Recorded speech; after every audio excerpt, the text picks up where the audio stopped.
Hey, what's up guys? I'm Jordan. Welcome back to the channel. Today we're going to be checking out this Epiphone Les Paul Custom Widow.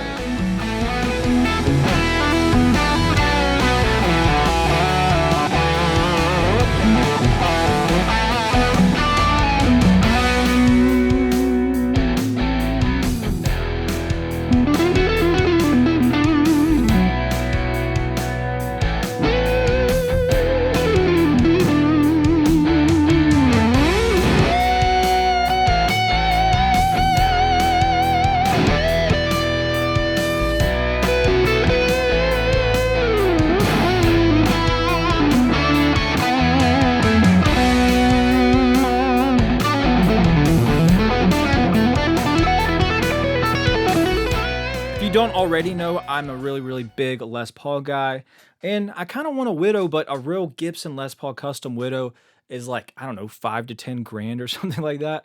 So they came out with the Epiphone version, and that's what we're gonna be checking out today. Before we move any further, let's hear this bridge pickup a little bit. It's called the Epiphone Pro Bucker Custom. Let's hear how it sounds.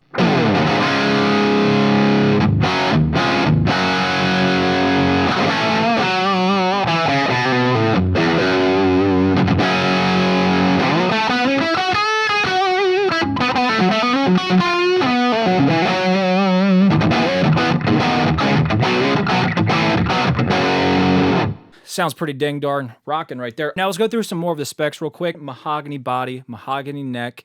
What they do on this particular model, as I think they do this on a lot of the Epiphone lines now, is we have a maple veneer top, so we're getting some of that flame, but it's a full-on maple cap below that. Fretboard, we're getting ebony, which is pretty sweet. The neck shape they're calling a modern medium C. And yeah, it feels really nice, honestly. It's a really good shape neck. It's definitely not like a fat 50s neck, but it is a very comfortable 60s style neck. Then of course on the headstock here, we get the widowing. Let me know down below what you think of the look of this guitar, because I think that's really the main concept around this guitar is how it looks. It has this really unique, cool look for a Les Paul. But we're also here for the sound, so let's go through a few sound examples and hear how it sounds. So what I'm actually running, if you guys are curious of what the rig is, I'm running the new Tone King Imperial into my MGL 50s effects loop. So you're hearing the clean preamp of that into my power amp through the Suhr reactive load, and then I'm adding some reverb. So that's what we're hearing right now.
Awesome. Let me know down below what you think of those sounds and what was your favorite pickup sound. Was it the neck, the bridge, or both. Now, also make sure to stay till the end because I'm going to go over my final opinions and thoughts of this guitar. But before I get to my final thoughts, we got to try out some more sound. So now we're going to go to a more of a distorted sound. This is my MGL, which is basically a JMP. We're going to go through all the pickup selectors and hear how it sounds.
All right, let's try my favorite, most important things, honestly, is does it clean up using the volume knob? It's my favorite thing. I like having my amp set to something and then using the volume knob to find the sweet spot.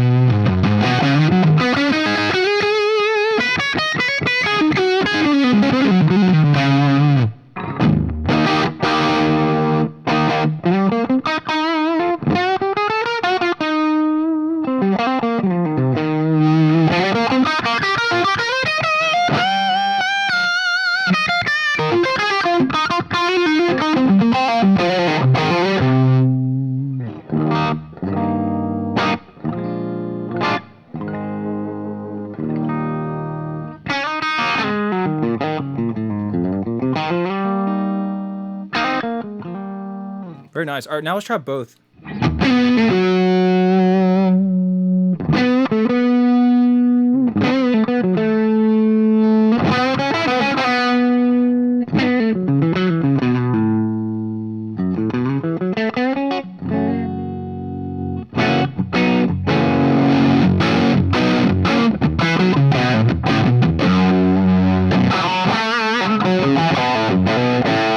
The final test before I give you guys my thoughts is how does this guitar inspire me to play, and does it inspire me to make good music? So we're going to try that out. I'm going to sit down, mess around with some ideas, and see what I can come up with.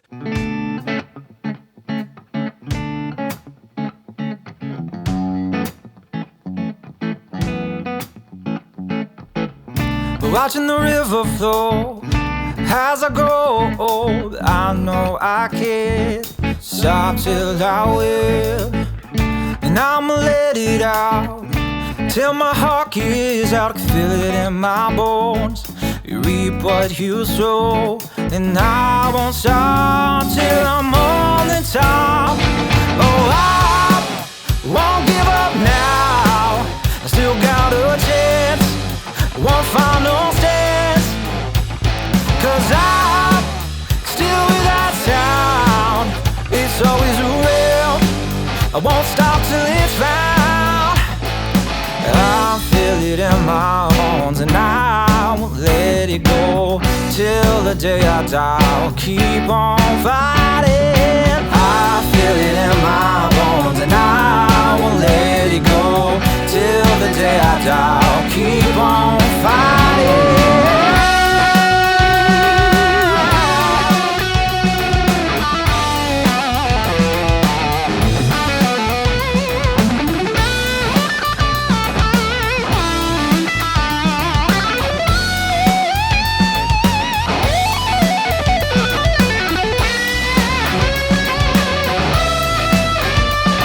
right, here are my thoughts. We're gonna go through everything. First of all, the tuners. I haven't spoke about the tuners too much. They look like basic Grovers. Are they real Grovers? I don't think so. I don't know how they do them in the kind of Chinese factories, but I don't think they're very good. This guitar, it's not like crazy out of tune. It's like it constantly just goes flat a bit. And I've been playing it for quite a few days at this point, and it still hasn't found its groove. So I'm gonna say they're not very good. It doesn't hold its tune. Tuning the guitar, the tuners feel okay. They're not perfectly smooth and locked in like I would like, and they definitely don't hold tune perfect. I'm always having to check tuning, especially if I'm doing a solo with a lot of bends and stuff like that. It just doesn't retain the tuning, unfortunately. All right, there's two more things I want to bring up that I think is important to know. And honestly, these reasons are, especially the last one, is why I don't think I'm going to keep this guitar. It's kind of let me down. So we'll get to that later. Next is the pickups. These pickups are like perfectly right at average, maybe. They're super muddy in the low end, super flubby and muddy, and they don't have the sparkle right. They sit in this range where it's kind of, the high end of them is kind of annoying sounding in my opinion, and then the low mids are like muddy. Like they put me in the perfect zone of unhappiness. Unfortunately, it's like if they were just like a little bit better, I could probably bear with them a little bit better. And something about this guitar is it's right in that zone where it's just not good enough, and it kind of just annoys me. So I'd have to upgrade the pickups no matter what, because they just don't have enough clarity, enough smoothness, enough richness. And lastly, this is the main reason why I'm probably not going to keep this guitar, because you buy a Les Paul Widow, or just a Widow in general, mainly for the looks of it. Like I mean, let's be honest, it is all about the looks. I ordered this off Guitar Center's website. Like Sweetwater, you can choose the exact model. And I've seen other guys online with this particular model and the photos online, and it looks spectacular. And this one's called the Indigo Burst, if you're wondering. It's kind of the bluish look. Well, I'm going to pull up the website real quick. This is Guitar Center's website. Let's look at this guitar. But look at that guitar. The maple top is this very kind of light bluish green looking. It looks very nice. The binding looks beautiful. I don't know if I can capture this on camera. Like mine came in, and I've seen other guys and they had a very nice one. Mine came in and it's this, in my opinion, it's like an ugly, nasty green, right? It doesn't look like almost like a teal blue in the photos, and where the binding is on this guitar. It just, the top is this ugly green in my opinion, and I'm just not a fan. So if you're wanting a Widow, and if you really want to get your hands on one of these, please go to Guitar Center and try to get one in person, because I mean, like I said, I've seen someone online make a video on this and it looked great. It looked like the images. But mine, I was really excited for that to come in, because that was kind of the main reason I wanted it, because it looks so awesome. But then this comes in and it doesn't have the look that I was going for. It looks just nasty and green, and the top is just not good. Now the binding and all that looks fine. Like all this looks fine. I love how this looks. The top though, which is the main thing I was looking for, is just unfortunately very unattractive. It sounds silly that my main reason to not like the guitar is how it looks, but I feel like it's warranted for a Widow. The whole guitar is about I could go get a black custom, a white custom, a silver burst custom. You can do that like all day long. The biggest thing about the Widow is how it looks, and this one just did not come looking the way I was expecting. It looks completely different, and it's just this nasty green in my opinion. And especially now, some lightings make it look better than others, and some lightings it looks even worse. But it's just I don't like it. So I'd highly recommend, if you do want a Widow, go in person, find the one that you want, because apparently they're not all the same. They don't all look the same. Some look good. And if you just order online, you don't know what you're going to get, unfortunately. Let's talk about the good things though. This guitar plays really, really good. It is inspiring to play. It feels like a great Les Paul. Sustains like crazy. It's very comfortable in the hands. It's a good weight. Like it feels, it feels like a light Les Paul. It's I don't know what they're doing weight relief wise, but it feels nice. It's not too heavy. It's very comfortable. It plays great. I had to lower the action, and that was it. I lowered the action a little bit, and it was good to go after that, and plays fantastically. The frets came in perfectly clean, super smooth, no fret problems. But yeah, honestly, I think this guitar is super, super cool. This one in particular, though, it doesn't look how I thought it was going to look, and it's a letdown. So that's my thoughts on this guitar. Let me know down below what you think. And also let me know, is it worth getting rid of the guitar just because how it looks? I personally think in this situation, it does, because that's what a widow is. It's all about how it looks. Hope you enjoyed this video, and I'll see you guys next time.